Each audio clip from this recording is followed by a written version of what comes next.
Welcome to Strictly Sports. I'm Jacob Brown, joined here with S2E30. Today, we're going to talk about the NHL playoffs, and we're going to give our NFL draft review. It's our first Strictly Sports, at least, since we did the NFL draft preview. So, of course, naturally, we wanted to give our thoughts on what actually happened in the draft. So we just uploaded Strictly Hockey a few days ago. I think it was yesterday, actually, that I uploaded it. Today's Wednesday. I put it up on Tuesday, and CJ joined Steve and Adam and I, the normal roster of hosts on that show. And we talked about the Panthers and Lightning series before game 2. And CJ, you were already kind of not happy before game 2. And now with a 3-1 Tampa Bay win in game 2, the Panthers are down 2-0. You went to the game. Just take me through what you're thinking right now with the Florida Panthers.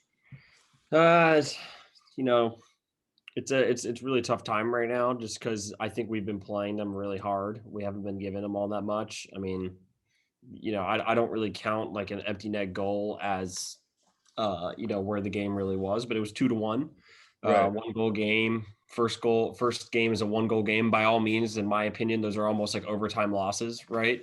So it's, each game has gone literally down to the wire, right? And it's just, I just hats off to Tampa for always being composed, and they come out strong, and they got us in the first period with 2 goals, and the Panthers fought back and got it to 2-1, and then just couldn't tuck one away in the third.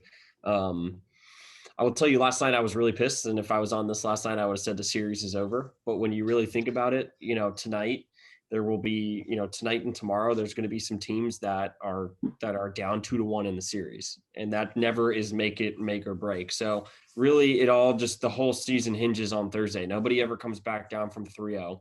You win on Thursday, you make it 2-1. You have a chance, and somebody in the Capitals and the Bruins series is going to be down 2-1. Somebody in the Penguins and Isles series is going to be down 2-1. So if you can fight back and be down 2-1, you're just like other teams that are looking to claw back, and you're right back in it. So Thursday is the season. I do think not having Sam Bennett was huge last night. I thought the second line just didn't look as good. I think Wenberg is your ideal line 3 center on most teams, maybe a line 4 on the elite championship teams. So we were missing Bennett, missing Ekblad. It's really catching up to us now. Ekblad, if Ekblad was playing, we would definitely have some more bite on the PK, some more bite on the power play, and maybe some added scoring from the blue line. But these are things that we have to put in the rear view. I don't think the series is over. I think there's a hill to climb right now, and then that mountain would be insurmountable if they lost on Thursday. Yeah, no, I mean, listen, with the Panthers, I said it on the hockey pod too. It's disappointing that they're probably not going to advance. I mean, I don't want to put the damper on it now, but no, I mean it's a probably not right now. You're down 2-0. Right, right. So it's just disappointing because I think they're better than a hell of a lot of teams in the NHL right now. I think going into next year, they're going to be a strong division favorite to be one of the top 3 seeds in what is it usually called? So it's the Metro, and then the Atlantic Division is what it's normally called. So I think the Panthers are almost, I think it's them, Tampa, Toronto next year in that Atlantic, with Boston on the outside, which, by the way, I want to get to Boston in a second about their depth issues, which I didn't even realize how bad they were until a few days ago. But the Panthers are a really well-constructed team. I'd love to see them face the Capitals. I'd love to see them face the Islanders and some of these other teams, but Lightning are tough. And I'm not saying, we discussed that as well in the hockey pod, which, it's not like they got screwed necessarily. I made that comment that they got screwed. You're going to play a tough team eventually, right? It's the Stanley Cup playoffs. You can't just go whine and say, oh, we had to play the Lightning, blah, blah, blah. They fought hard again, but there were a lot of periods in that during that game where Florida was almost completely shut down. Lightning they were keeping them out of the offensive zone. They were stopping them in the neutral zone. Florida really couldn't get a lot going unless Barkov was on the ice. And that really showed last night. And you're right, Sam Bennett hurt. They had to play with 11 forwards, but so did Tampa Bay. They also played with 11 forwards. So it kind of evened itself out in that regard. But I think Florida, they're still in it. Like you said, you get it to 2-1. It's a completely different series. You kind of forget about the first 2 losses and you say, hey, we win the next game, we tie the series up at 2.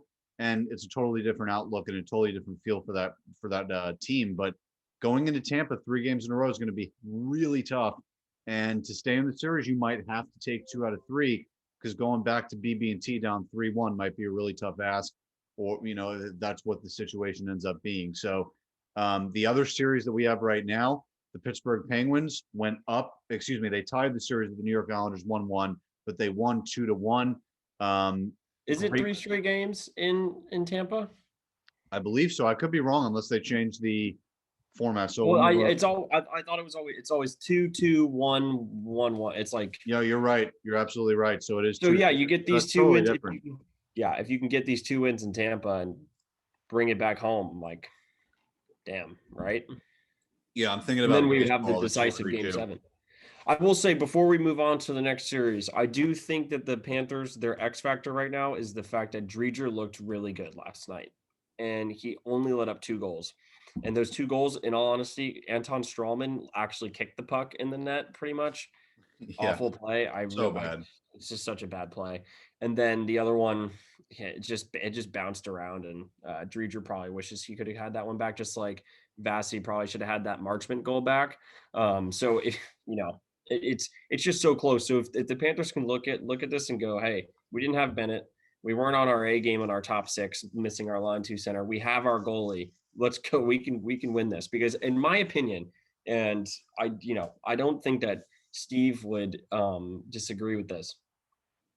I really think that Hedman is not 100% right now, because he just looks like a shell of what he was last year and the year before. Because I've seen the guy play live a couple times. He's unreal. He's insane. And I just don't think he is full go right now. Because I do think that if he was fully 100%, like a couple, yesterday might have been more like 3 or 4 to 1 than it was 2 to 1. So I do think the Panthers can hold their heads a little high here, that they found the goalie for the series, and now it's really just up to put some goals. If you can put some goals in the net for Vasilevsky, I think Driedger is really good playing with a lead. He's very solid. He's not going to give up rebounds. And last night, if you saw any of his rebounds, he is so much different than Bobrovsky. Bobrovsky will give out a rebound and it will be put into the slot. Driedger's rebounds are kicked to the corner, and I'm like, this is just so different. It's just a 180 difference. But anyway, That's that. I do think that Thursday we get the win and we claw back. The big game would then be on Saturday, because 3-1 is so tough again, like you said.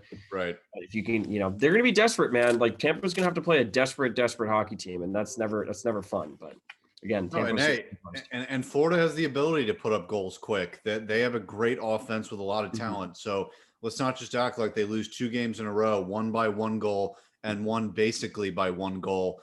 That they're somehow completely out of it. They're still a great team, and I want to talk about something that you totally didn't say publicly about Keith Yandle last night. So what are your thoughts on the Yandle saga in Florida right now?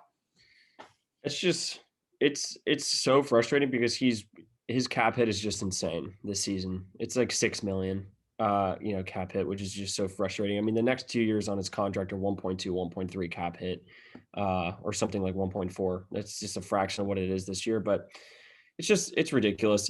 And the thing is the highest paid player in the franchise right now is Bobrovsky, and Q benches Bobrovsky. So why he's not able to bench Yandle, I don't understand. Because the Iron Man streak does not count in the playoffs. Everybody knows that the Iron Man streak does not count in the NHL playoffs. It's only regular season. If there is a time to sit Keith Yandle, it is tomorrow night. And if he does not get sat tomorrow night, I have said this on Twitter, the franchise does not care about winning, because that has got to be a higher ups thing that are ensuring that Q plays Yandle. And Q has just lost it, because the guy can't play. I mean, he is so brutal. He is so unbelievably brutal out there.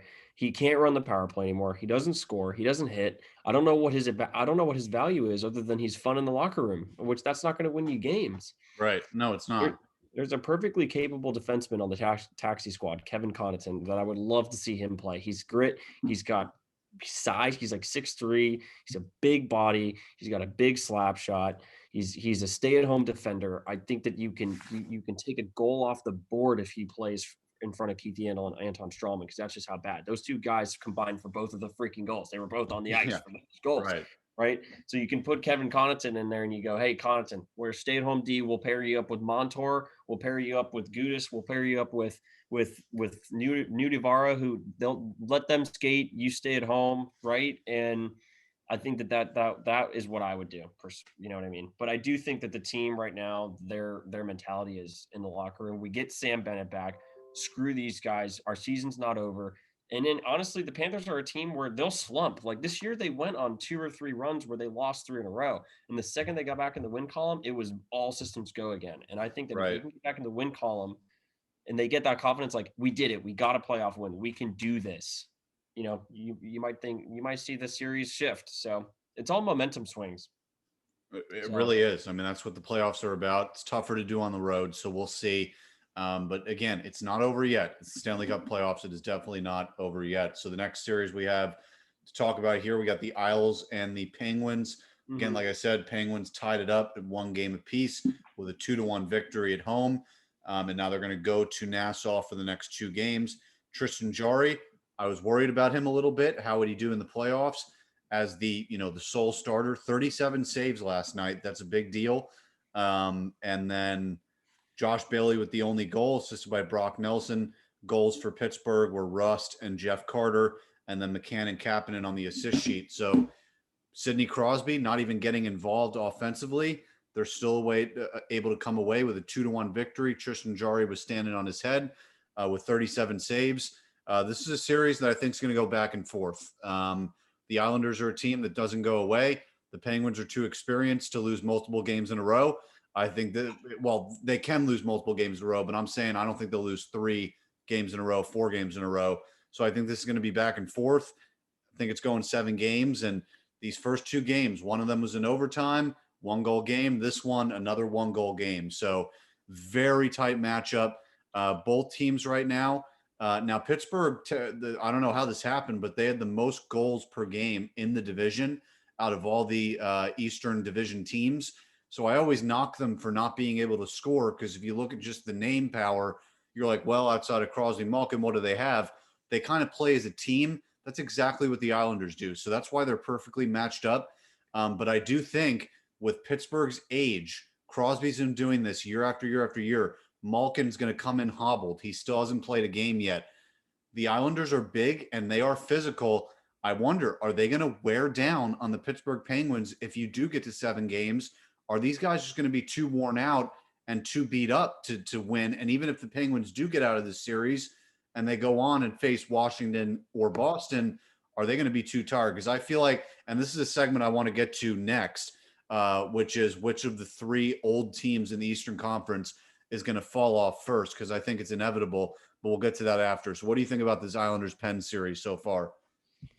You know, I actually think I think that this is going to be the series where you're going to the Isles' grit, older players, veteran style of hockey might come to a halt. I think the series is going to go 7, at the very least 6. Yes. Are the Islanders a good team? Would I want to play them in the playoffs? No. But I think what you're going to see from the Penguins is after they've gotten this win, right? And they got look, the Isles won the first game. That was 5 straight games that the Isles have beat the Penguins in the playoffs, because the previous meeting in the playoffs, the Isles swept them.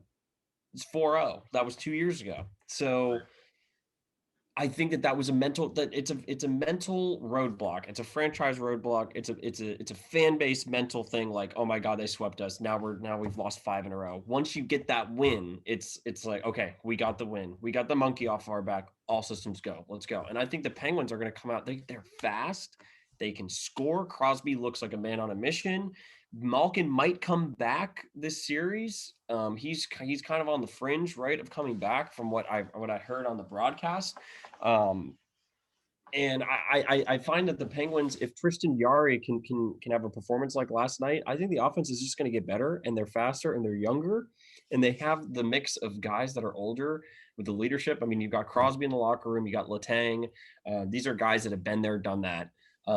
They've won multiple cups. I think that through those guys that, they'll help the younger guys like the Jake Gensels and whatnot adapt to the way that the Islanders are trying to take them out of the game. And I think the Penguins will wrap up this series in 6 or 7. I know that doesn't seem like wrapping it up, but it'll be to the finish. But what I think you're going to see is in the last 2 games, the Islanders are going to be tired. The Islanders players are older, and a lot of their game is physical. It's hit, get them off the puck, hit, get them off the puck. Right. It's not a lot of breakaways, free flowing hockey, stretch passes, cross ice passes. It's like we're saying, it's just gritty hockey. And I think that, the Penguins can ignore the grittiness and continue to their game. I think that they're going to win it. And I think that you're going to see from the Islander fan base and from the GMs is like, Barry Trotz, you're great. You're obviously staying, but we need to inject some youth and speed into this team and integrate it in with our great style of play. Right. Like they're to me like, yeah, they're kind of opposite to the Rangers, to where the Islanders are too much grit and they're too much muscle, and that gets in their way almost. Whereas the Rangers, I mean, you sit on the Strictly Hockey, they might be the biggest batch of pussies in the league. They don't have a guy that's going to go stand up to anyone. So it's kind of opposite mindsets are kind of debating themselves in New York. Islanders has worked more often than not, but it might not be getting them to that extra step. But it's interesting. We both have that view. You think, hey, maybe the Islanders will be worn out. I'm saying, hey, maybe the Penguins will. Both teams are going to wear each other out, right? Like, it's not just because we said one team is going to affect the other. Both teams are going to be pretty worn out at the end of the day.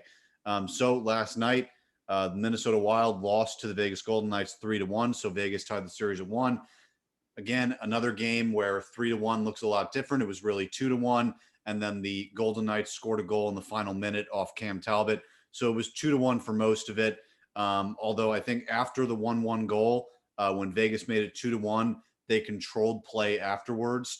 They were down in the shot count. They were below Minnesota. Then they scored that second goal, slowly but surely started to tie them in the shot count, went over them in the shot count. And I think Vegas, here's the thing, Minnesota, we always say it, they're a good team. They're good structurally. They have a lot of good pieces, but they don't have that alpha. Again, Kaprizov's great, but they don't have that one guy who you're like, oh shit, right? Kaprizov's really good, but there's not that oh shit guy. Vegas has a few of them. Mark Stone is fantastic. You have Pacioretty. He hasn't played yet, but you have Alex Pietrangelo. You have Carlson. You have a few guys other than that are able to, they get the puck on the ice and you're like, oh shit, they have the puck. Minnesota doesn't have a lot of those guys. And I think eventually the skill on Vegas is going to overtake Minnesota. But again, Minnesota's had this crisis for years. They don't know what they are. They don't know if they're a physical team. They don't know if they're a skill finesse team. They kind of just make it to the playoffs and figure it out there. That's why I say get a fucking free agent, because Cam Talbot's really good. He's been standing on his head. He's given up 2 goals, well, really 3 goals in 2 games. I mean, I'm not technically counting the final minute, even though he gave it up. But anyway, 3 goals in 2 games. He's been really good. Get someone else. And I think what's really going to help them, I don't know when their contracts expire. When Suter and Parise's, I think they have like 20 million combined in cap hit, those two. When they're off, maybe that opens the floodgates and Minnesota's like, hey, opening NHL free agent, come here. I mean, hey, even if a Nugent Hopkins goes there, he's a UFA. You get him in, you get a true number 1 center. Something needs to happen for Minnesota. But again, the base point is I think Vegas's skill is going to overtake Minnesota in the long run. They're going to win this series eventually. But now they're going back to Minnesota for games 3 and 4. So how do you think this series is going to pan out? I find the Wild to be just like a tough team to play in round 1, and that's all they're really ever going to be. Right. And the Vegas is such a wagon. They're so good. They're so good. I think that this will probably be a 6-game series. I think that the Wild are good enough to get 1 back, right? But I don't see it going 7. But if it goes 7, I'm not going to sit here and be like, oh my God, it's a 7, it's 7, because the Wild have some pieces. They've got Ryan Suter, they've got Zach Parise, they've got which those 2 guys are older, but they're still part of that era of the Wild were making the playoffs every year. They might have gone to round 2. Yeah, they have Zuccarello, Eriksson, Greenway. They've got Matt guys. Dumba's good. Matt Dumba's good. Foligno's good. Yeah, so they've got a group of guys, but again, like you said, they don't have that. Oh my fuck! Like fuck, we're this guy's on the ice. Like for me, when Kucherov's on the ice last time, I'm like shit. And it's probably the same for the Lightning when we have our power play. It's like Barkov's lining up in that spot. He's going to hit the 1-timer there. or Huberto's coming down the ice, like, oh, that guy's going to make a nifty move to get an open pass, right? And it's, the Rangers have that guy, right? The Panarins and hopefully the Lafrenières and Buchnevich is good too. Zibanejad and all those guys. Zibanejad, right? So they've got the guys that can score. The Wild just don't have that, like, oh my God, they're gonna blow us out of the building, right? If we don't play well, they're gonna jump out early to a 2-0 lead. I've never really thought that from the Wild. I've never gotten that vibe, and I don't think the Vegas Golden Knights have that vibe, right? So I always think that the Golden Knights are gonna control the shots. They're going to control the flow of the game, and the Wild are going to have to make their chances. So I see Vegas winning the series, and on top of Vegas having those wow players, right? They've got an unbelievable defense. Alec Martinez is great, and Robin Leonard and Fleury are an awesome duo. Probably Fleury's the best been incredible these 2 games. Yeah, probably the best duo, like overall duo in the league. Fleury is insane. How the Penguins let him walk years ago makes no sense because he's been his nothing name will be on the wall in Vegas.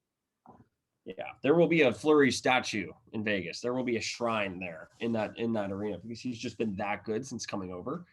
And so yeah, if you're the Wild, you have your work cut out for you. The Vegas is in the win column, and they don't even have Pacioretty yet. So yeah, that's a big thing. So I'm gonna breeze over these ones. Blues Avs tonight at 10:30. I think every game is basically going to go how game 1 went. I mean, dude, when Colorado took the lead in game 1, they took over. I mean, St. Louis was done. They looked dead. Colorado was faster than them. They're bigger than them. They are stronger than them. They have more energy than St. Louis. It looked like a complete overmatch. St. Louis does not look like anything close to what they were a few years ago. Now, I get it. David Perron, he wasn't playing. I think he was their leading scorer. Don't tell me that David Perron is going to make up a 3-goal difference and that he's going to make up for the overwhelming advantages in speed and skill that Colorado has. They are so overwhelmingly better. I think this series is going to continue to go that way. And I think the same thing with Predators and Hurricanes. I think it's going to be every game is basically going to be like game 1, where Nashville keeps it competitive. It's close. They get a few goals. You're sitting there like, oh, wow, can Nashville actually do this? And then Carolina with their deep roster is going to be like, nope, time to take over. Third period, we're going to finish this one up. It's going to be a lot of those games for both of these series for Colorado and Carolina, 2 number 1 seeds. It makes sense. And then Jets Oilers. I think Edmonton's going to breeze. Winnipeg played like absolute shit for the final 10 to 13 games of the year. Edmonton, obviously McDavid, 100 points in 53 games. Or something like that. Every time I say it, I laugh. It's insane. And Draisaitl, of course, Nugent Hopkins, all them. And then Toronto, Montreal. Toronto might even sweep. Montreal, 10 OT losses. Any other division, I don't think they make the playoffs, even point-wise, mathematically. The North is the only division that they would have made it. I think. I might be wrong on that. So I think the series we need to get to here is Caps Bruins. Game 3 is tonight in Boston. And it's going to speak to my larger point about what I think. And I was just thinking about this randomly the other day about the future of the Eastern Conference. There's 3 teams that are at the center of my focus here: the Washington Capitals, the Boston Bruins, and the Pittsburgh Penguins. All 3 of these teams obviously are going to be fighting for playoff spots next year. But I looked at how the playoffs are going to shake up in the East. In the Atlantic, you're going to have Tampa, Florida, Toronto, who I think they're going to be the 3 in the Atlantic that get automatic bids. Because remember, 3 teams from each division. There's 4 divisions. And then there's 2 wild cards from the other 2 divisions combined. That makes the 8 teams in each conference. So if you're looking at beyond the 6 that are automatically going to make it, because I think in the Metro, it's going to be Carolina. Sorry, I got to think about this. They're all top of my head. So Carolina is going to make it. And then, yeah, the Islanders will make it for sure next year. And then I think one of Washington or the Rangers will make it. And then the outside team looking into the Atlantic will be Boston. So this is why I'm saying the future of the Eastern Conference is going to heavily hinge on Pittsburgh, Boston, and Washington, because these are 3 groups that I think are old.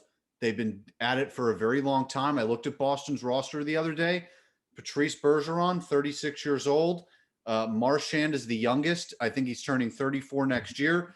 David Krejci is 36. Tuukka Rask is 34, 35 years old.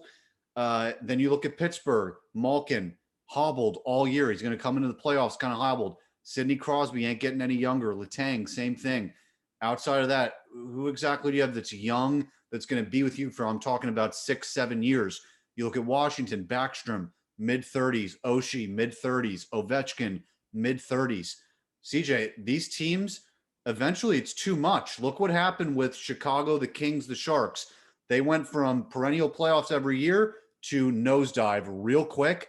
So I think if you're these three franchises, it's going to crash eventually. I think Boston, to me, is the team that's closest to that. If they lose this playoff series, which I think they will, I looked at their score sheet this year. Outside of the big three, Pastrnak, Marchand, and Bergeron, nobody scores goals on this team. Nobody. I mean, there were not a lot of guys that even had 10 goals on this roster outside of the big three. There were defensemen that were scoring more than most of the offensive guys on this Bruins roster. How long is it sustainable for all these teams, mid 30-year-olds, to keep doing it year in, year out? When you have the Rangers, who knows what they're going to do heading into next season? They're going to be competing for one of those teams' playoff spots, and they're going to get grittier. They know that's their number one option. The Flyers still exist. The Montreal Canadiens still exist in the Atlantic. What do you think is going to happen with some of these teams? Yeah, that's a great point. The only thing that I will say is I think that the franchise that is truly royally fucked is the Pittsburgh Penguins, because Crosby is that franchise, Malkin is that franchise. They're going to be gone. I mean, they're not going to be the same player. I mean, Malkin might be gone after this year. It's a huge cap hit. He's playing all that much. He might be that guy that you just trade and he spends the rest of his NHL days somewhere else, where he's just second line center, with some younger guys on his Seattle Kraken. Yeah, right. I mean, it could be something like that, but yeah, man, I think the Pittsburgh Penguins are going to be one of the odd men out here. I do think that the Bruins are always going to be like that franchise that'll find a way to get it done. I do think that they'll go through a year or two of rough times, but they'll end up reloading somehow. The desire to play in Boston is huge. There's tons of kids in the NHL and in the minors that are from Boston, that are from Massachusetts, and the desire to be in a Bruins jerseys will always be there. So they will have their pick of the litter no matter what. Flyers, yeah, I don't know, man. I don't know what the Flyers are doing here. I mean, Giroux, Voracek, those guys are old. Yeah, them too, right? I mean, not just the Capitals, the Flyers too. And the Caps as well. Those, Ovechkin's old. Once he leaves, he's old. Backstrom, he's old. I mean, you're right. But these teams have been beating up on each other for years. They're the Caps, Penguins, Caps, Bruins, Bruins, Penguins, Flyers, Penguins. It's the same thing every year that you're going to see a series like that. So they haven't really had to, I don't know if they're going to ever have to play, the Floridas of the league, who are younger, have, a bunch of skill guys, just because these teams knock each other out before you even get a chance, or the Panthers just don't ever figure it out, or the Rangers, who are younger and more skilled. You might not ever get your crack at these types of teams just because they always knock each other out and their guys are slowly getting out of the league. So who knows?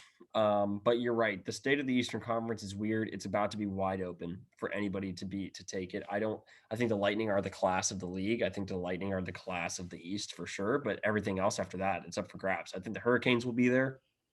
The thing is, a couple guys on their team are a little bit old. I mean, Jordan Stahl's still scoring goals. I mean, that guy's older. Sebastian Aho's great. I mean, Trocheck's great. He's younger, but Martiniuk, these guys who play big minutes, they're a little bit older. I mean, they have some grit to their team. People don't realize it. I mean, they're like the Boston Bruins of the South is really the way I see it. Right. So, but they are a little bit younger. So I think that they'll be up there.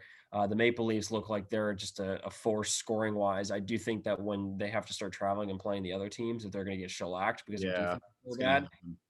It's just so bad. Canadiens, I think, are at a place where they're, these younger guys on their team can sniff some playoffs here because, of the abbreviated season and the division that they were in. So they're going to get a taste of that. This is going to be a huge experience for them. So yeah, I agree. The Blue Bloods and the Originals are definitely going to be in a state of transition coming up here really soon. It's going to be very weird to see Crosby out of a Penguins jersey, which I think that's still like 4 years out. Right. Yeah. I mean, but Bergeron, who knows how many years Bergeron's going to play? He plays top line minutes and they're always in the playoffs. I mean, him and Krejci are 36, man. Like, that's old. Yeah, Bergeron's been there forever. Marchand's not all that young. He's not young at all, actually. I think Yeah, he's he's just 33. Yeah. I don't even know how old Pastrnak is. What is Pastrnak, 30? He's probably, let me look right here. Anyway, but you get the gist, and you hit the nail on the head. The Blue Bloods and the originals. I mean, the OGs, the perennial teams that you're always going to see in there, they're going to have to reload at some point. And right now, the younger teams need to jump on that. They're not as young. These older teams are they're slower. They're going to hit and they're good, but you got to jump on them now. Yeah, I agree. And Pastrnak is turning 25 in 6 days. So happy birthday. They're set on the left wing there for a long time. Yeah, no, they got him. And if Taylor Hall stays, but like, I mean, I'm looking at the roster again. I mean, outside, I mean, DeBrusque, Coyle, Kase, Krejci, Kuhlman, Curley, Lazar, Ritchie, Senishin, Smith, Studnicka. None of these guys scored. Like none of them. It was literally it was the big three and then McAvoy, and it was like, what? Well, what am I looking at here? How are they winning games? So it's going to be interesting. An aging team with no outside perimeter scoring. It makes signing Taylor Hall really important going into next year to get that extra fourth scoring threat. But yeah, it's going to be interesting. And then I looked at the West future too. It's going to be basically like if Vegas loses this playoff series, we could be in a situation where Colorado is the overwhelming threat in the West because the California teams aren't good. Chicago's not good right now. Nashville is meh. St. Louis is going to lose, and they're older and they're slow. And what do you have in the West? So like, there's not top heaviness at all in the NHL. It is there's so much parity in the NHL. That's why we love it. But the East and the West are going to be wide open after this year. So it's going to be a lot of fun. So, yeah. All right. So let's move to the NFL draft review. Listen, I mean, I'm not going to brag. Okay. But CJ let me in his pool for the NFL draft challenge. I won. I got it right. And I was pretty good first 10 picks. But I got all the quarterbacks right, except for Justin Fields. Nobody predicted the Fields thing. I got all the quarterbacks right. I did not fall for the Mac Jones bluff. I thought it was like Kyle Shanahan. I was always like, he's too smart to fall for the Mac Jones thing. I think he knows that the problem with Jimmy Garoppolo is the reason he had him throw 9 times a game in the Super Bowl was he can't move. He needed him in the pocket. So keep him in the pocket, have him throw as little as possible. What do they need to fix that problem? Somebody who can run out of the pocket. That's who Trey Lance is. That was one of my favorite picks of the draft. But let's go down the list here. And I'm hoping that I still have it. Yes, I do. Okay. So the number 1 pick of the draft was Trevor Lawrence. What I love about what the Jags did, they're pairing him up with Travis Etienne. I think it's awesome. But now that it's official, what does the future look like for the Jags, who now, if you really look at it, Houston is not that good. Tennessee is not who they used to be. And if you look at Jacksonville, you got Etienne at running back. You have Marvin Jones, D.D. Westbrook, DJ Chark at receiver, a young developing defense with a lot of draft picks. Jacksonville is not as bad as maybe casual fans think. I think that the Titans are still the same team. They're world beaters and they're really good. I think that they're great. They're going to easily win that division next year. Who else in that division? The Colts. Colts are easily winning that division. You would say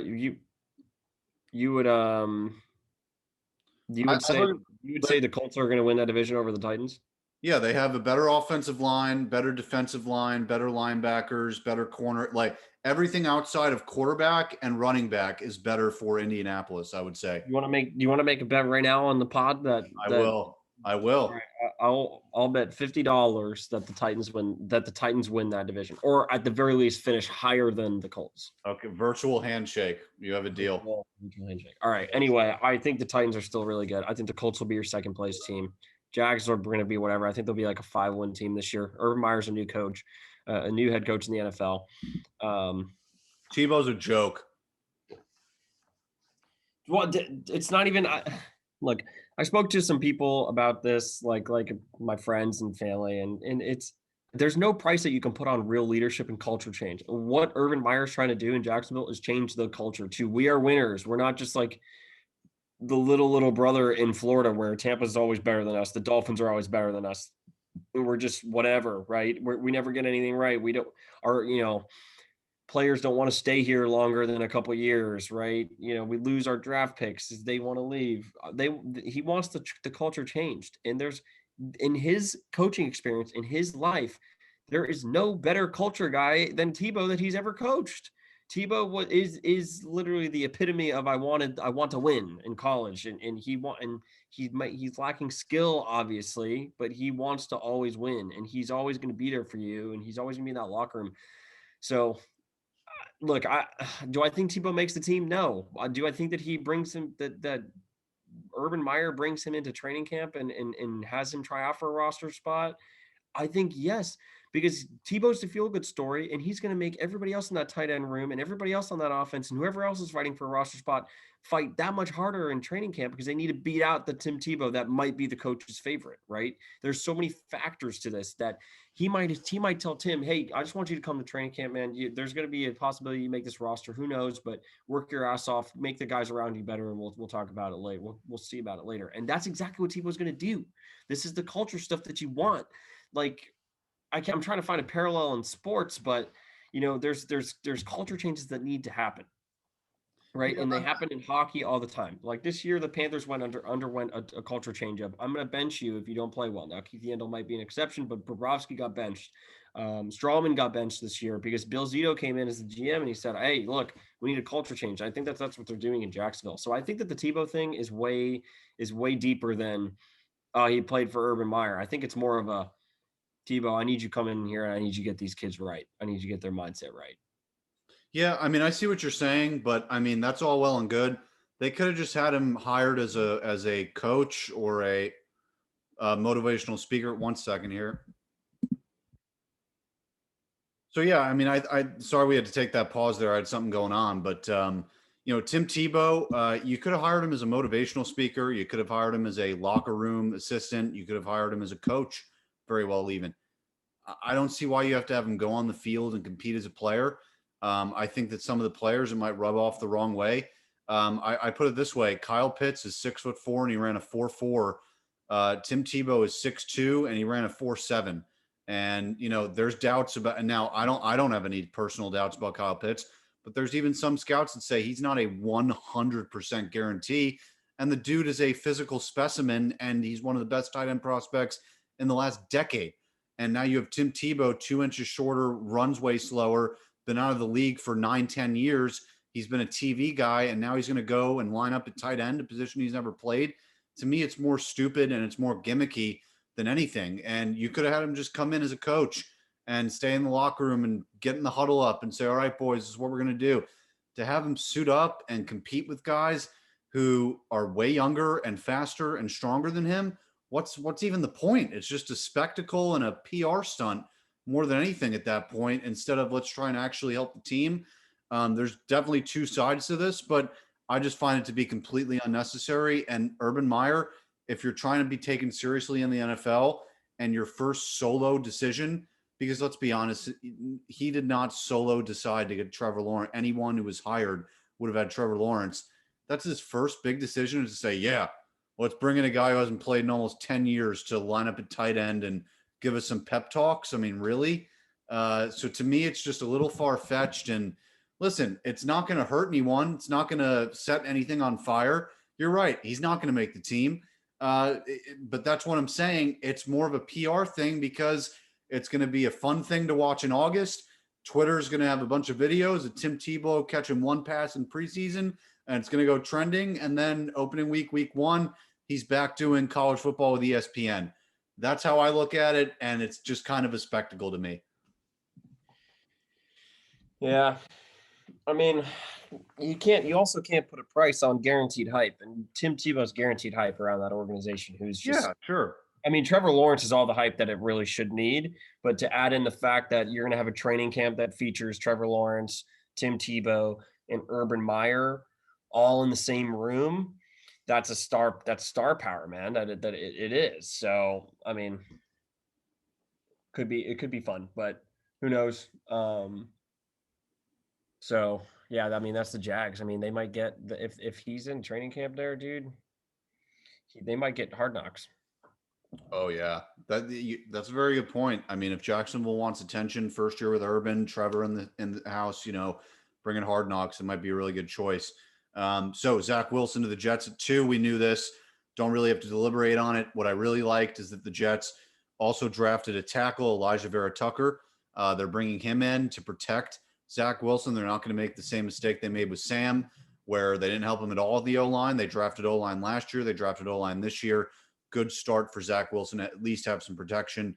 I just discussed the Trey Lance thing with the Niners. Jimmy Garoppolo, I think it's going to be the similar thing to Alex Smith and Mahomes. Jimmy, they know he can get them to the playoffs. He'll start this year. If they lose in the playoff, even if they don't lose in the playoffs, Trey Lance will be in there next year, but just have him sit on the bench. But I love this pick. Like I said, how do you fix the problem of not having your quarterback throw 10 times and that's it? You get a guy who can move out of the pocket. That's what Trey Lance can be. I think he can be the biggest boom of the draft personally. What do you think of the Trey Lance pick by San Francisco?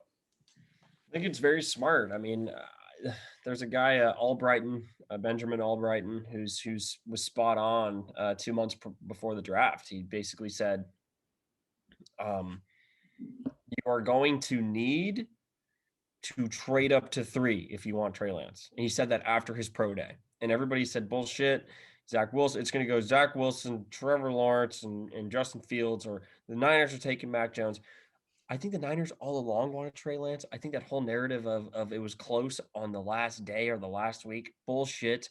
You're not trading up to 3 for Mac Jones. He's not a world beater. You trade up to 3 for a guy that could potentially be a fucking world beater, not a game manager. Sorry.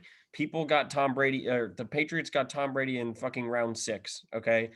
That's your game manager, and that turned into a world beater. Okay. You're not drafting Mac Jones 3. There's a reason why he's flipped all the way to 15, and no one traded up for him. You know who traded up for a quarterback? The Bears. They traded up for Justin Fields because he has the potential to be a world beater. And this is no slight against Mac Jones, but he's always going to need to have a good defense behind his back because he's never going to carry. He's going to need some guys that create separation because he played at Alabama, who's a track team no matter what, and he's never going to be that guy who's I can win, just put something on the field.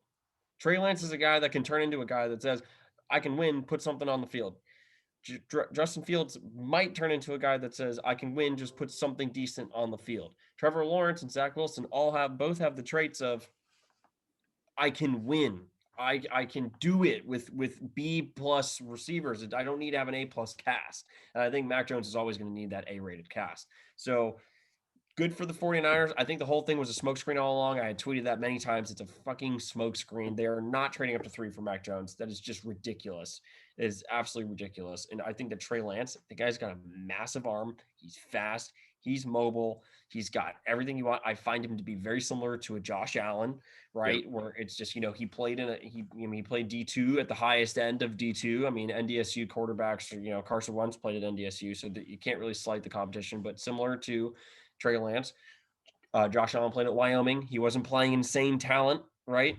Yeah. But he has the traits. He has the body. He's a big frame. He can run. He can take a hit, and he can throw a dart down the field. And that's what you want.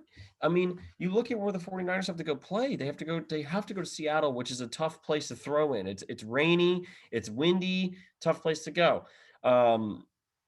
You're going to have to go to an Arizona where Kyler Murray has a freaking video game arm and can toss it from one end of the field to the other. You have to be able to match that. Jimmy G doesn't match that. Jimmy G is a game manager. Jimmy G is a guy who's going to throw your short slant or your bubble screens, occasionally have this sexy deep ball, but probably because the receiver did all the work. Jimmy G is your safe pick. Jimmy G is your safe. I can maybe get you back to the Super Bowl. Trey Lance is your home run. You've just added a home run type pick to a team that's already Super Bowl caliber in every other position. I think the 49ers killed it. I think it was smart. Mortgage the freaking future. Send it somewhere else, man. They sent it to the Dolphins. They said, you guys want to figure it out. You want our first round picks and to slot back a few, figure it out. I mean, our first round picks aren't going to be worth shit. We're going to be, whatever those first round picks are, they're going to be in 28, 29, 30, because that's how good the 49ers are. And I really think Trey Lance might beat out Jimmy G to win that starting spot. And I think Kyle Shanahan is secretly rooting for that because he would rather Trey Lance come in and look like an absolute freak and force his way into the lineup and force his way into that QB spot so that they know what they have and give Trey Lance that your rookie season, let's go get you in a playoff game. Let's get you that experience because this team can go and they can go to they could be the class of the NFC for years. For years. They are so set in every other position, especially on defense. And that's what wins you football games. No, you're totally right. I mean, you said everything that was on my mind there. You know, the biggest point you brought up, you got to play Russell Wilson, Matt Stafford, and Kyler Murray twice a year. And if you've got Mac Jones going up against those three guys, he's quarterback number 2 in all those games. Trey Lance, could he be better than Stafford in 2-3 years? Could he be better than Kyler Murray even year 1? Right? You don't have that potential with Jimmy G, and that's why I love this pick. I agree with you in every aspect there. Kyle Pitts to the Falcons. We could breeze over it. Matt Ryan, buddy, it's on you. Saints are not who they used to be. Panthers are in between. They don't know what they are yet. It's all on you because you got Julio and you got Calvin Ridley, and now you got a generational tight end. It's on you, Matt Ryan. Number 5, I predicted this one correctly. Listen, this is not what I would have done, but I knew Cincinnati would do this because they don't have any success in their franchise. When's the last time that they had a string of success? It's because they're dysfunctional. And what did they do? Listen, Jamar Chase is a fantastic receiver. He's a generational talent. But the Bengals are coming off a year where Joe Burrow, the guy that they just drafted, tore his knee apart. And you could have gotten Penei Sewell, who people said might be a Hall of Fame offensive tackle day one. And you passed on him for Joe Burrow's buddy at LSU. Again, it's going to be cool to see these guys link up, winning a championship at LSU, being Tigers, and now they're Bengals. That's awesome. It's cute. It's a nice story. If you're looking for longevity out of your quarterback, you could have got Penei Sewell and said, we are set for a decade at left tackle. Now, great. You have a receiver. Does that add wins to your schedule? No. So what do they think? They already had Tyler Boyd. They have the running back, what's his name, Joe Mixon. They have offensive talent, right? T. Higgins last year at the 33rd pick, which in all intents and purposes in these drafts, the 33rd pick is basically a first rounder. Yeah, exactly. And so I don't get it at all by Cincinnati. It's, hey, let's make Joe Burrow happy. We'll get his buddy to come in here. Not, hey, we look at the scar on his knee. We have no one to protect him now. We have Penei Sewell. Now he's stuck in fucking Detroit without a quarterback to protect. I don't get it by Cincinnati. Yeah, I'm going to be honest here. I agree. Look, I understand the talent and I understand the skill positions that you want an X factor that makes a difference. I get that. But here's what the Dolphins did, and this is a similar blueprint that the Bengals needed to follow. Tua Tagovailoa had a shit injury, almost ended his career. Joe Burrows wasn't going to end his career, but that's an awful injury. What did the Dolphins do? They passed last year on multiple running backs, on multiple wide receivers, for trenches.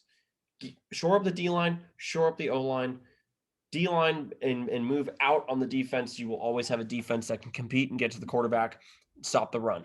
That's big. Offense, you start from the line and then you move out because no matter what quarterback is back there, if they don't have any time, it doesn't fucking matter, right? So it's not the sexy pick when you pick the tackle. It's not ever going to be the sexy pick. Or if you take D tackle in round 1, or if you take O tackle in round 1 at a high pick, it's never the sexy pick. People want the sexy pick, but I'm sorry. The safe picks are the tackles. Those are going to win you football games and keep your quarterback healthy. And I can't believe that the Bengals front office looked at Joe Burrow's leg and looked at that injury and said, I'm going to get you a wide receiver. I know that they addressed O-line a little bit in the offseason, and I know they drafted it kind of recently. Come on, dude. You put Penei Sewell with the guys that you've added, and you have immediately Penei Sewell make sure O-line go from B-, what it probably is right now, all the way up to A, because he's that good. He's a mauler. He's a freak. He's got speed. And you know what their division rivals did? The Ravens always have a good defensive line no matter what. So do the Steelers. They always have a good defensive line. TJ Watt looks like a freak. He looks better than his brother ever was. His brother's a Hall of Famer. Okay. And what else did the Steelers have? Oh, that's right. An amazing linebacking group and decent corners and a damn good D-line. A damn good D-line that they have to play twice a year. They play the Ravens twice a year. And then, oh, wait, who do the Browns have? Myles Garrett. And who else did they add? Jadeveon Clowney to the D-line. So what the Browns did, so they literally added Jadeveon Clowney to an already unbelievable pass rush. So Burrow's got to go up against such a tough division every Yeah. year, and this is where the Bengals showed their incompetency again. This is something that I'll agree with Cowherd on every time. This was a dumb pick, and I don't watch Cowherd anymore. I don't like his stuff anymore. All right, that's a whole nother topic. I used to really enjoy his show, but he's right. He's right. You take Sewell. Good luck, Joe Burrow. Good luck. You're playing 3 defenses. They're gonna kill you, and that's 6 times a year that you have to play them, Yep. and you're not gonna have the O line.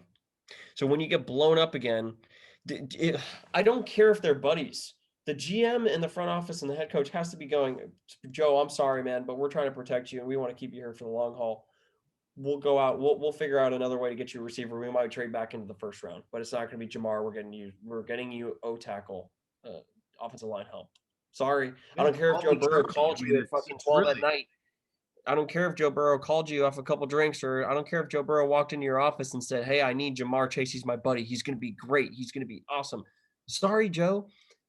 You don't pay me. I get paid to make the right decisions. And the right decision here is P9 Sewell. I agree with you. Awful decision. Awful decision. Just an awful decision. Yep, 100%. And then your Dolphins, they get to settle for Jalen Waddle. So now, a lot like my quarterback, Daniel Jones in New York, it's all on Tua. This is his chance. You're giving him Will Fuller. You're giving him Devontae Parker. You're giving him Jalen Waddle, Mike Gesicki, Myles Gaskin, a great offensive line, top 5 defense, great coach.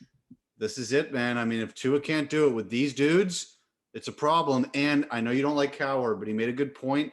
First 8 weeks of their schedule, Tua might be the second best quarterback in the first 8 weeks of their schedule in every game. This is on him. He needs to prove that he's the guy. I'm indifferent. I don't really know one way or another, but this is his chance. You're giving him basically 3 number 1 receivers, tight end, O-line, running back, great coach, great defense. It's on you, Tua. Yeah, look, to an extent, I agree with that. He needs to show it this year for sure. I think that Josh Allen took 1.5 years to pan out. The first half of his sophomore season wasn't all that great, but he ended up leading them to the playoffs. And I think he had a strong end. And then third season, he came around and he had arrived. So I don't think that Tua is going to be make or break here this year. But it will be break if he shows no signs of progress. Now, I will tell you this. He's bulked up completely. He looked like a stick last year compared to what he looks like now. He's put on weight. He put on NFL weight. His arms look huge, and his lower half of his body has way more bulk and mass to it than it did last year, which is good. He can take more hits. That means he's clearly recovered from his injury, because he's actually able to work out in the offseason and add weight and add bulk. Because last year, this time, he couldn't do that. He just needed to get his footwork back to what it was. He couldn't necessarily lift like he was. Look, I think that I understand the argument that right now on paper, there's 8 quarterbacks better than 2 in the first week. But people were going to say that about Justin Herbert last year. The whole year, he's probably the second best quarterback in every. But guess what? He showed up, and then he ended up being the better quarterback in many duels on the field, right?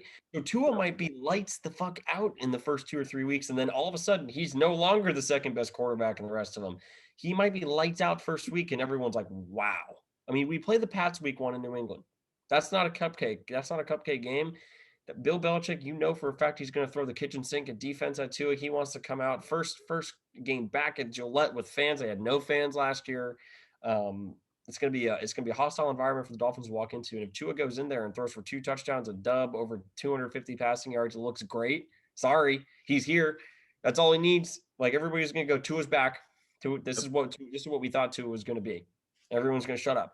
Or if it takes a couple games for him, whatever. We don't have a guy behind. I mean, Jacoby Brissett is decent, man. But look, I agree. He's got the cast now. The Dolphins pieced together a cast. Will Fuller, Parker, Gesicki, Waddle.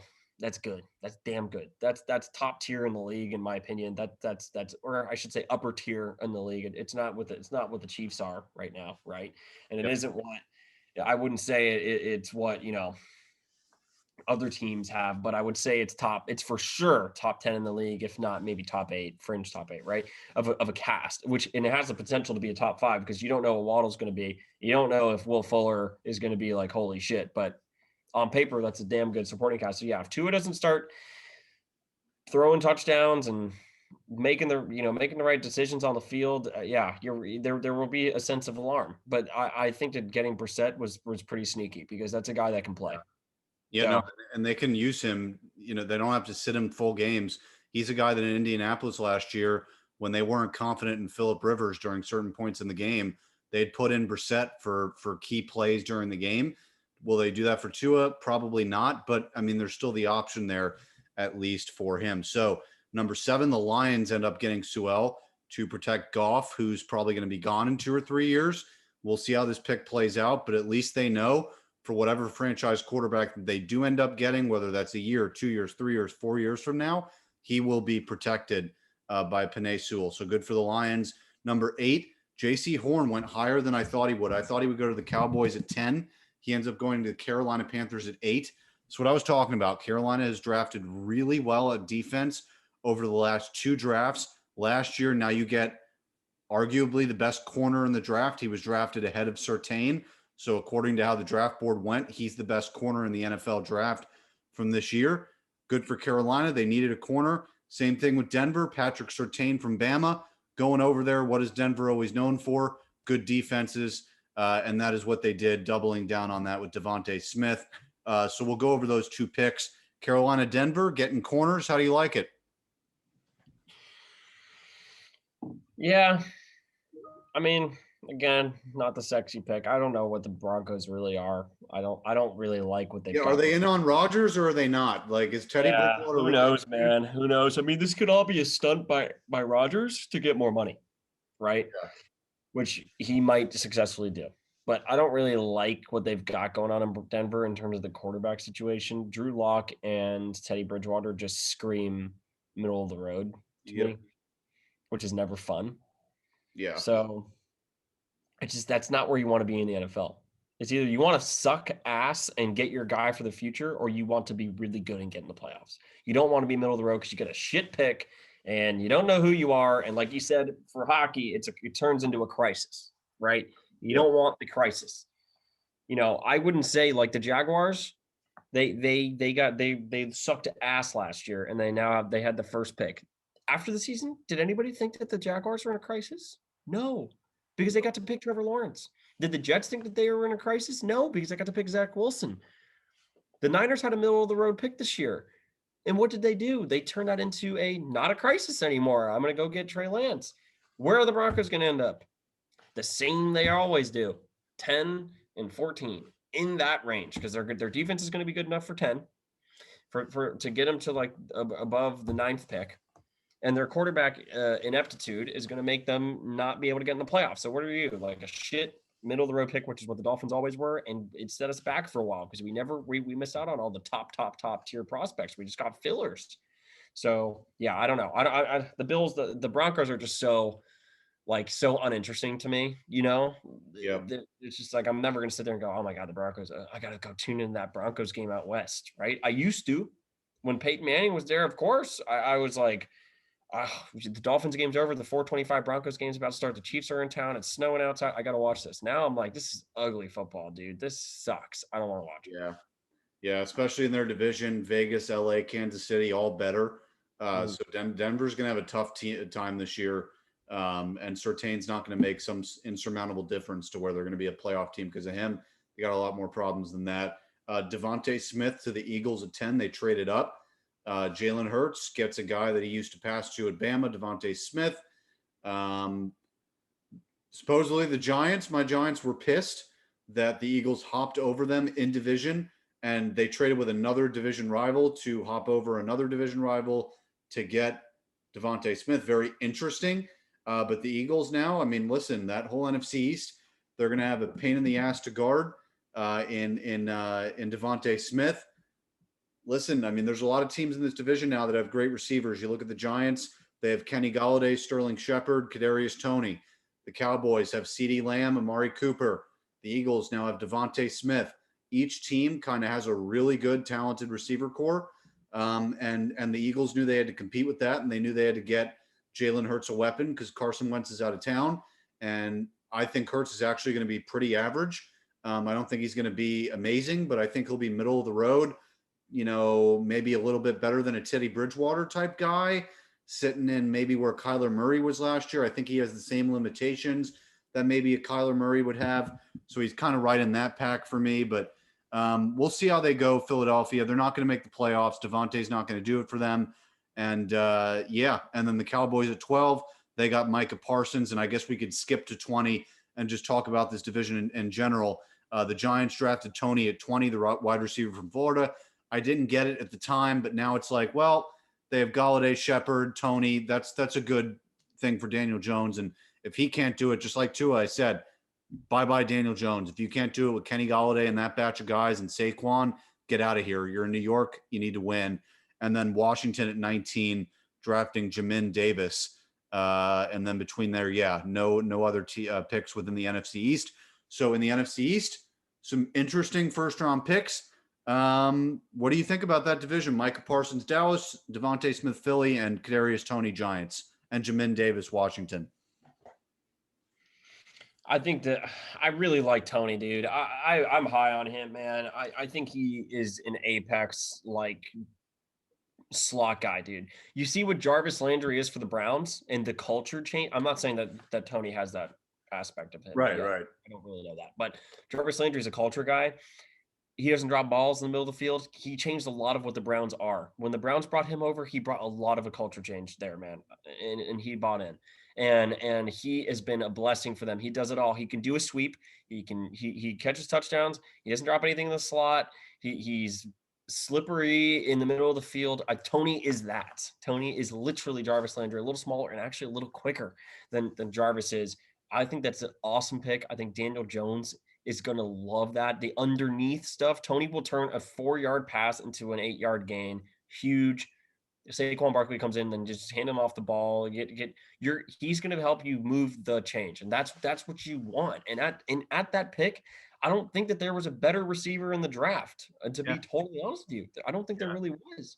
So I really like the pick. He's an athlete. He's a baller. I don't have anything. I have nothing negative to say about Tony, and I have nothing negative to say about the pick. I think the Giants got a steal. I think he has the potential to be successful as hell. You could be talking about him being the most successful wide receiver in that draft, in that first round in the next 10 years. You don't know, right? I mean, you never know, especially with receivers.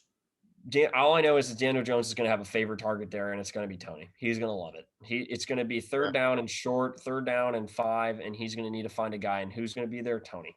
I believe that, and they're going to put him in different packages. Like I said, jet sweeps. The Gators were using him everywhere, man. Out of the backfield, coming off the line, dude. Like I'm seriously, man. He's a utility guy, and he's a guy who's like, I can do it. I can do it, coach. I can do anything.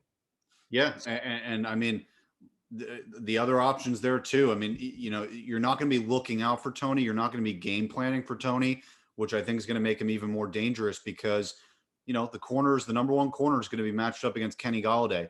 The number 2 corner is going to be matched up against Sterling Shepard. Then you've got Ingram and Kyle Rudolph, and you've got Darius Slayton, who's one of Daniel Jones's favorite targets. Tony's going to be kind of the forgotten man out there, and that's going to open up a ton of opportunities. So you talk about he's a utility guy. That makes him even more of a utility guy because he's kind of like a wild card option. What are you going to do with him during the game? Because everyone else kind of has their role. It's going to be interesting. So at 13, Rashawn Slater, offensive lineman of the Chargers. Love this pick. I absolutely love it. What did the Chargers do this offseason? They did what the Bengals did not. They got Slater. They got the center from Green Bay, Aaron Rodgers, center from Green Bay, to replace the center. I forget his name now. It's slipping my mind. He retired, though, in LA. They replace him with Aaron Rodgers center, and then they get a guard from Pittsburgh. So 3 out of 5 offensive linemen got younger, got better theoretically in LA to protect Justin Herbert. The Chargers run their organization so similar, in my opinion, to what the Indianapolis Colts did. What did the Colts do? They went out and they got Quentin Nelson. The Colts went out. They got a Quentin Nelson. I think they got 2 Notre Dame offensive line one year, but they're always a top 5 offensive line. Why? They know that they have to protect the quarterback. They focus on defense first. The Chargers, Derwin James, Bosa, they've got playmakers on defense. I love this Chargers roster. And it is a dream of an offseason to say, Justin Herbert just set rookie records, and now we're repairing 3/5 of his O-line. Amazing pick for the Chargers. I love it. Yep, I agree. I think the Chargers are setting up, and they're doing it the right way. They're doing it the non-Bengals way. Get it right. Preserve your quarterback. He looks like he's the future there. He looks like he can go toe to toe with the Mahomes with the right supporting cast. I believe that because he's got the arm, he's got the mobility, and he's got the body for it. He's got the IQ. So it's all there, and they're making that O-line a force. And if you give that guy more time back there, that's not good. It's just not good for opposing defenses, and it's great for the Chargers. I would like to see them maybe get like a weapon or two, right? Over the next year or two, maybe just pair up with Keenan Allen, who always has injury issues. They lost Hunter Henry. Yeah. So I wouldn't mind seeing them get some X factors on the offensive side, but Herbert's good enough to where you give him that O-line, they're going to win football games. So, and the defense is good, dude. That defense is really good. They've never gotten to play with Derwin James and Bosa at the same time. Yeah, and this year they're going to be able to. So, Chargers, man, they might be a playoff team this year. People need to watch out. Yeah, and Hunter Henry left, but Jared Cook comes in to replace him. Longtime vet tight end around the league. He's caught for Aaron Rodgers. So, and you're right. You look at their offensive weapons. They have Eckler and Justin Jackson at running back, and then Kelly, who came in last year. So they have 3 running backs that they can kind of pair up. But then receiver Keenan Allen is probably top 10. So at least you have that. But Mike Williams, a little bit shaky. And then after Mike Williams, it's Jared Cook, and then wide receiver depth not there. So I agree with you, CJ. Wide receiver depth is something they need to look at, but they upgraded everywhere else. I mean, Balaga at right tackle, Corey Linsley is the center's name that I was mentioning, and then Slater. I mean, geez, man. I mean, 3/5 of your O-line getting improved. I love it. 14, I mentioned Vera Tucker to the Jets O-line, Mac Jones to the Pats. We kind of touched on it earlier. Will he start week 1? He'll start eventually. Whenever Cam starts to go out, Cam always ends up missing games anyway. You'll see Mac Jones this year. It's a total Belichick pick.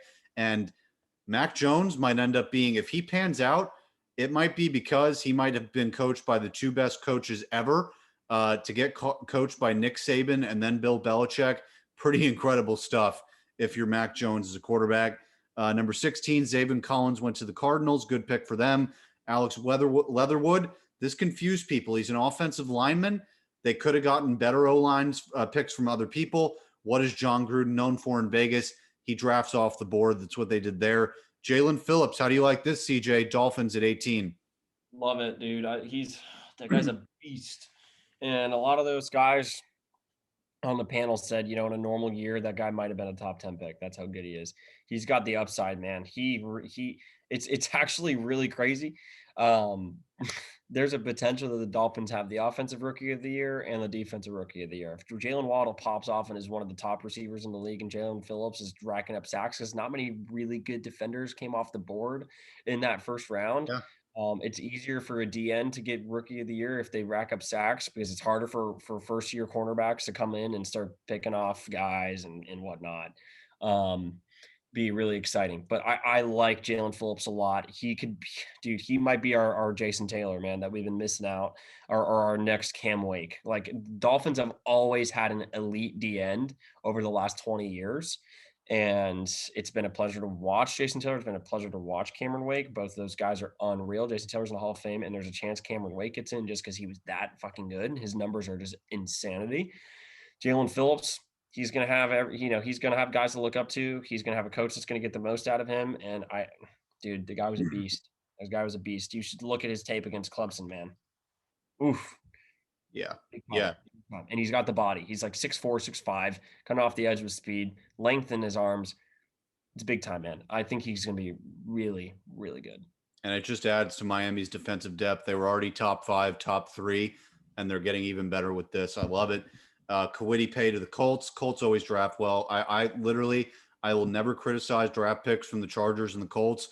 To me, they're top 5 in terms of how they're run front office wise. They draft well. They sign well. They evaluate quarterbacks well. Now, some people will be like, oh, well, look, retired early. Is Carson Wentz really going to be that good? I think Carson Wentz is going to be, listen, he's not going to be amazing. He is not going to be the reason why the Colts win the division, but you're surrounding him with a top 5 O-line, 3 running backs, 3 receivers, 3 tight ends, one of the best linebacking cores in the NFL. Safeties are great. And now he's lined up again with the coach that almost got him an MVP in Philadelphia. If Carson Wentz doesn't do this, he should never get a job again, period, because you're giving him literally everything he needs. That's why I'm so confident about the Colts winning the division, because I think even though the Titans drafted Caleb Farley, number one, yeah, he could be a shutdown corner, but he's got an injury. So who knows? That Titans defense lost guys. They might be a Swiss cheese defense again, and they lost Corey Davis as a wide receiver. So I think the Titans are going backwards. They already have the same amount of wins. And now you look at the Colts, it's like they've got everything. And all Carson Wentz has to do to me is feed the targets. That's all he's got to be. He doesn't even have to be MVP level Wentz. That's a tangent that I just went on. But Colts draft well. I'm confident in Kwity Paye. Darrisaw to the Vikings. They needed no lineman. Najee Harris will dress the running backs here. Najee Harris to the Steelers. I mentioned earlier Travis Etienne to the Jaguars. Love both these picks. Najee Harris might be the offensive rookie of the year. It could be Waddle. It could also be Najee Harris, and he might be a Le'Veon Bell type of guy for the Pittsburgh Steelers. But I don't think the Steelers are a playoff team. I still think it's a nice addition for the Steelers there with Najee. Yeah, I mean, look, you get a guy that can take the rock 30 times a game like that and take some, beating and keep the clock rolling. I think is always huge. It's huge from both sides of the ball. So I think it's a good pick. Running back isn't the only issue that the Steelers have. I think the biggest issue for them is Big Ben. His arm is completely deflated. The ball doesn't come out with any zip.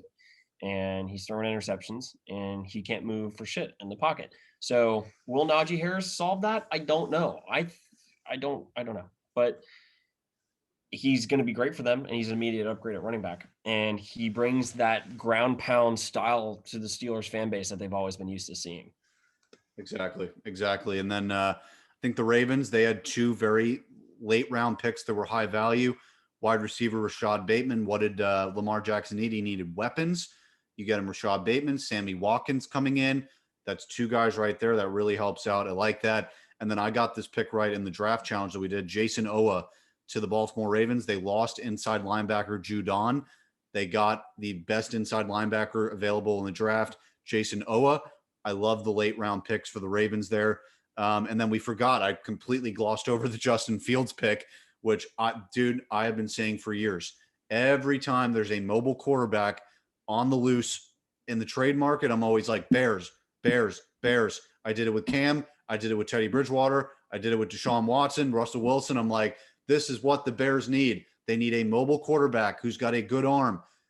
I think Justin Fields might be the best option out of all of them. Why? Russell Wilson, you would have had to give up the house. Deshaun Watson, you would have had to give up the house. Teddy Bridgewater, I think Justin Fields is going to be way better than Teddy Bridgewater.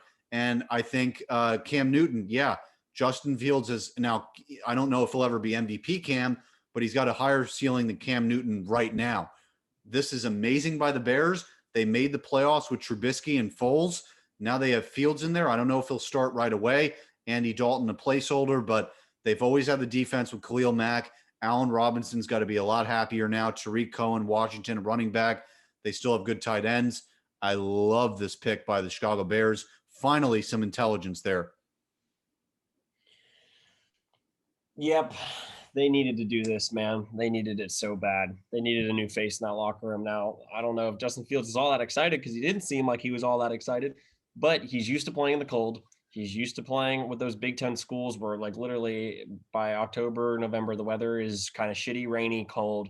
That's going to be a lot of Chicago and the Packers and who else is in their division? I know the Lions, but who's the 4th team there? The Vikings, which, fortunately he's got 2 domes there, but, he's playing in Chicago. He's playing in Green Bay. NFC's a lot of teams that are like that with the weather. He's got the arm. He's got the experience. Who knows, man? Something happened with Justin Fields. There's a reason why teams weren't gung-ho about him top 10. They weren't gung-ho about him top 10 or top 5 or even top 3. They were like, absolutely not. So who knows? I don't really know why Justin Fields slipped that far. But he's going to a place where he knows he's probably going to be the guy.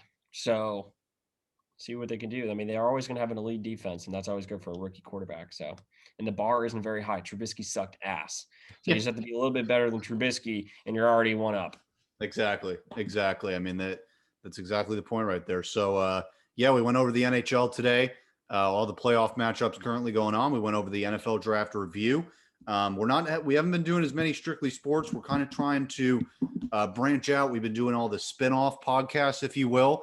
Strictly baseball and hockey are out every Monday. Strictly Yankees is out once every week or so. Strictly Rangers, now that the season's over, we're going to do it whenever big events come. But during the season, Strictly Rangers will be every week. And then this pod, when football season's back, we're going to be back on the grind, giving weekly predictions, betting. We'll have Better's Cornerback with CJ in that time. And can't wait for football season because this is the main pod. FAU football to talk about, all that good stuff. Come August, September time, that'll be awesome when training camp opens up.